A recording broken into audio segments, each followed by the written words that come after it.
Cults are pretty controversial, but this guy seems to think that we need them. Let's see what Jamie has to say about cults from Big Think. Everybody worships, right? The only question is what? So everybody cults. The only question is how. Cult community and religion are pretty close to each other. We are tribal primates, and we are wired to seek the silverback amongst us. We're highly status conscious. We're always looking to see where our bread is buttered, where is their love, attention, energy, success, access, information, you name it, and we jockey and we position. And this is especially true these days with the rise of Instagram influencers and everybody's a guru. We're betwixt and between, we're overwhelmed, we're collapsing in grief, and we don't know which way is up anymore. Will anybody make sense of all of this nonsense for me? And if you promise to get me to the other side, better off than I am now, then you have hundreds of thousands of people these days that are deeply vulnerable and susceptible to that promise. It's the outside savior in a nutshell. People want something outside themselves: God, Jesus, government, aliens to save them. The longest journey ever is from your head to your heart, and realizing that you have the power all along. The power to save yourself is within. The power to shift your perspective comes from within. You are your only savior. I'm Jamie Wheel, founder of the Flow Genome Project and author of Recapture the Rapture, Rethinking God, Sex, and Death in a World That's Lost Its Mind. Seems like the world has lost its mind, Jamie. Let's see what you have to say. As we're experiencing, it feels like there's kind of been a resurgence in awareness of cults, and whether that's NXIVM and the Heaven's Gate, Plandemic and QAnon and other more contemporary social movements, and to what extent are they displaying cultic tendencies? Which is kind of crazy because a lot of those cults were in person, but now QAnon is a decentralized cult, which is pretty scary. Their first internet cult that kind of spread its own ideas throughout the culture from the internet. Cults are evolving. And that becomes a real issue. So, in the traditional scholarly sense, cultus from the Latin just means to worship. So, Kali had her cult in India, Dionysus in Greece, the Eleusinian Mysteries, even Christianity before Emperor Constantine made it the state sanctioned religion of Rome was a cult. I love etymology and where words come from. Now, the trouble happens is not just can I find my own inspiration and healing and connection with a small group of people that I love. The question is what happens when we put that into gear? What happens when we put it into culture? Because when you combine the boundary dissolving experiences of profound catharsis or deep healing surrounded by other folks, you get culty communities. And that can become profoundly problematic. The root word of culture is cult. In the traditional cult, you subjugated yourself to the lineage. There might have been a priest or an administrator of the sacred, but they were in a line of many before them and they were occupying a role, and you subjugated yourself to the generations of participants and membership and norms and values.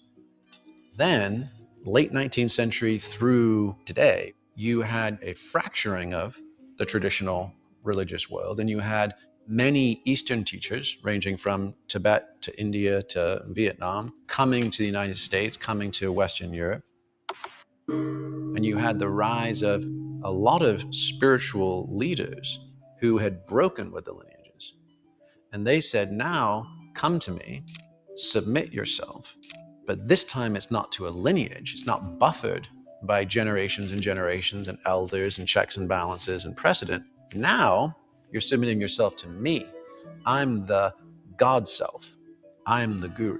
The cult of tradition or long held ideals into the cult of leadership or gurus. Tricky, tricky. And so that's when we ended up with the emergence of culty cults. Individuals who had broken with their past, broken with tradition, and then said, I'm the one. I am fully enlightened. I am God, man, or woman. I am all those things. So, like in Lord of the Rings, they grabbed the ring, right? Because they were convinced they could do so much with it. The key is to throw the ring into the fire. And then they also weaponized access to peak states and healing. And so whether that was psychedelics or sexuality or boundary eroding group encounter sessions or whatever it would be, they would erode those things. And then they would weaponize and use those techniques to extract allegiance, apologies, finances, whatever it would be, while people were undone in those very susceptible states. Preying on the vulnerable is so disgusting to me. The worst part is everybody's looking for answers. Whether you want to be a part of a religion or a part of a cult and follow a guru, you're all still looking for answers. The power comes from being okay with not knowing the answers. No character is infallible. So we have traditional cults, submission of self to the lineage, culty cults, submission of the self to the guru.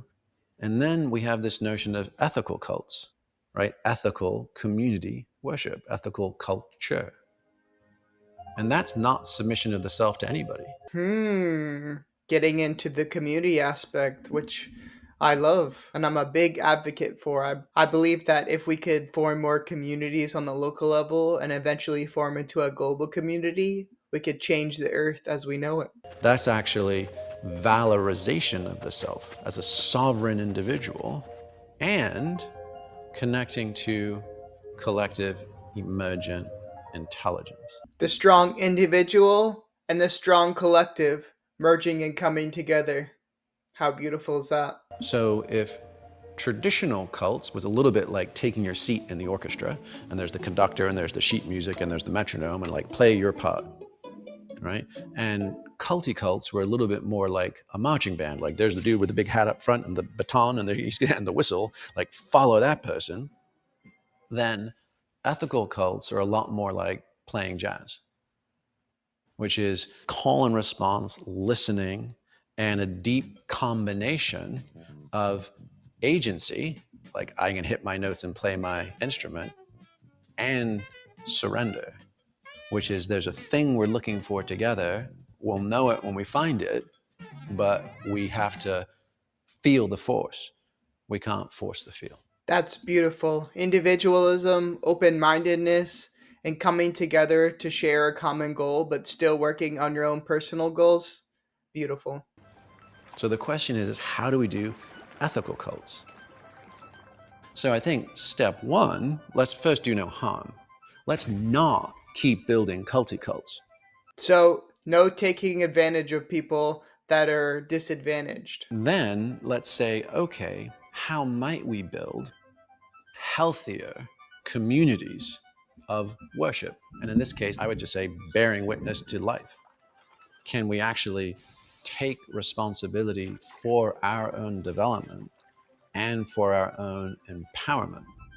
And that's much harder than it sounds because we're terrified of our highest, fullest potential. Like, holy smokes, if I stepped up, could I keep it up?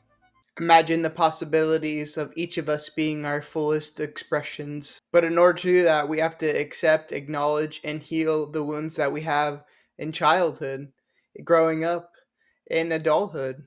And we have to integrate those and overcome them. But also realize our experiences are what make us who we are. Our unique individual expressions makes up our global collective consciousness. How beautiful is that?